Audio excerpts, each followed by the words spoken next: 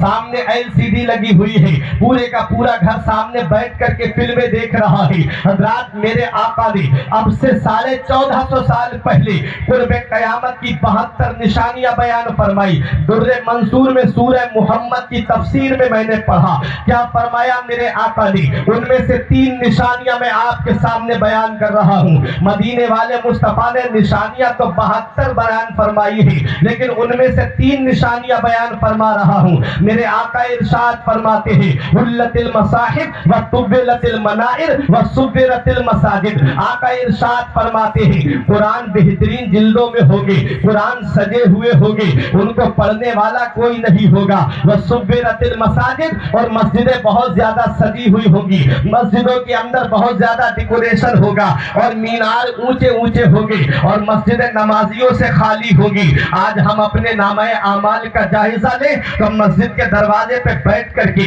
بزرگ اور جوان قسم کے لوگ جو ہے ادھر ادھر کی باتیں تو کرتے رہتے ہیں، 10 منٹ اللہ کی عبادت میں لگتے ہیں۔ ہم مسجد کے اندر جا کے اللہ کی عبادت نہیں کرتے۔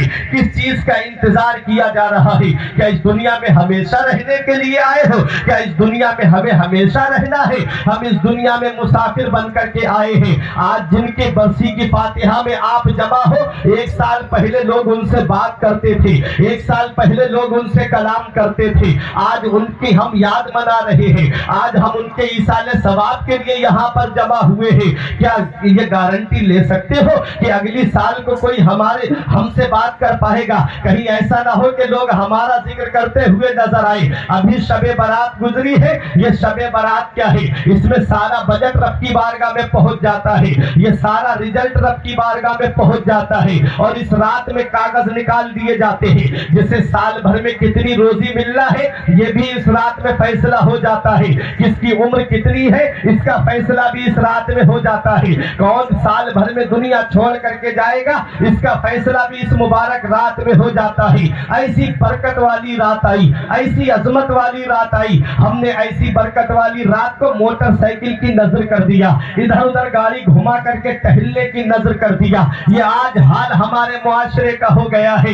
کام دوزخ کے کیے جنت کا ہے امیدوار، قصر جنت تو بنا ہے پارسا کے واسطے۔ تم کیا سمجھتے ہو جلسے میں آ کر کے ہاتھ اٹھا کے نعرہ لگا دیا تو جنت مل جائے گی؟ تم کیا سمجھتے ہو جلسے میں آ کر کے تم نے ایک بار نعرہ لگا دیا تو جنت مل جائے گی؟ میرا رب قادر مطلق ہے، میرا رب احکم الحاکمین ہے، میرا رب مالک علی الاطلاق ہے۔ وہ چاہے تو گناہگار کو جنت میں ڈال دے، وہ گناہگار کو جنت میں ڈال دے اور پرہیزگار کو جہنم میں ڈال دے۔ میرا رب مالک علی الاطلاق ہے۔ حضرات، بتانا مقصد یہ ہے، رب قرآن میں فرماتا ہے، ام حسبتم ان تدخلوا الجنت الی آخر الآیہ، کیا تم یہ گمان کرے بیٹھے ہو کہ جنت تمہیں اتنی آسانی سے مل جائے گی؟ جنت ملنا اتنا آسان نہیں ہے۔ ان کی ذرا شان دیکھو جنہیں دنیا میں جنتی ہونے کی بشارت ملی، جنہیں دنیا میں جنتی ہونے کی خوشخبری ملی، آج اگر تمہارے نام کا پلاٹ رجسٹر کرا دیا جائے، تمہارے نام کی پلاٹ کی رجسٹری ہو جائے، سینہ تان کے کھڑے ہو کے کہتے ہو کہ یہ پلاٹ میرا پلاٹ ہے۔ ان کی شان دیکھو جنہیں دنیا والے عثمان غنی کے نام سے جانتے ہیں۔ اتنا بڑا مقام کسی اور صحابی کو نہیں ملا جو حضرت عثمان غنی کو ملا ہے کہ نبی کی 2 شہزادیاں حضرت عثمان غنی کے نکاح میں آئی ہیں، انہیں ذوالنورین جامع القرآن کہا جاتا ہے۔ وہ حضرت عثمان غنی جب قبرستان کے قریب سے گزرتے